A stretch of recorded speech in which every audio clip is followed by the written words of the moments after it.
Wajah di goa, misteri Dahabikos Alfam, dan polemik yang tak berujung. Di sebuah goa yang tersembunyi di balik hutan lebat, cahaya lampu tunggal yang menggantung di langit-langit batu hanya menerangi satu titik, sebuah bingkai kayu tua yang berisi wajah seorang pria. Itu adalah Kos Ignatius Herman Baradai, Dahabi Alfam Simanjuntak, tokoh yang namanya selalu berkaitan dengan perdebatan panas di kalangan umat Kristen. Dua sosok berpakaian hitam berdiri di depan bingkai itu. Mata mereka terpaku pada wajah Dahabikos. Mereka adalah dua dari banyak orang yang pernah datang ke sini, berniat untuk berdiskusi, bertukar pikiran, atau bahkan mencari kebenaran bersama. Namun, seperti yang selalu terjadi, setiap percakapan dengan Dahabikos, baik secara langsung maupun melalui jejak pemikirannya yang tertinggal, selalu berakhir dengan perdebatan yang tak kunjung usai.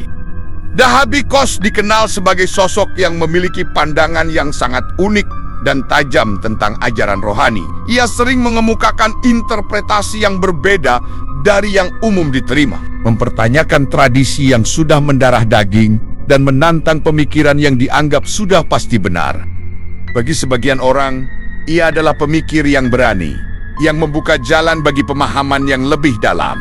Namun, bagi yang lain, ia adalah sumber kekacauan yang memecah belah komunitas dengan pandangannya yang kontroversial.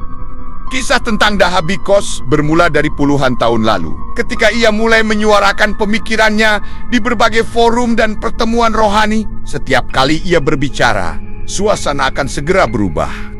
Argumennya yang logis, namun seringkali bertentangan dengan doktrin yang sudah mapan, membuat banyak orang merasa terganggu, namun juga tidak bisa mengabaikan kekuatan kata-katanya. Diskusi yang seharusnya menjadi sarana untuk saling memahami, malah berubah menjadi pertarungan argumen yang panas, dengan kedua pihak yang sama-sama yakin bahwa merekalah yang memegang kebenaran. Hingga akhirnya, Dahabikos menghilang dari peredaran umum. Beberapa mengatakan ia pergi ke tempat yang jauh untuk menyendiri dan merenung. Sementara yang lain berspekulasi bahwa ia memilih untuk hidup dalam kesunyian karena lelah dengan perdebatan yang tak berkesudahan. Namun, wajahnya tetap tergantung di gua ini, seolah-olah menjadi saksi bisu dari semua polemik yang pernah ia timbulkan.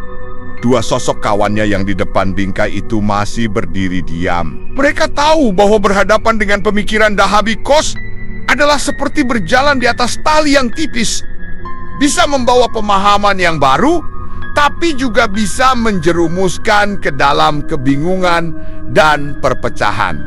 Namun, mereka juga tidak bisa menahan rasa penasaran, karena di balik semua perdebatan itu ada pertanyaan yang lebih besar.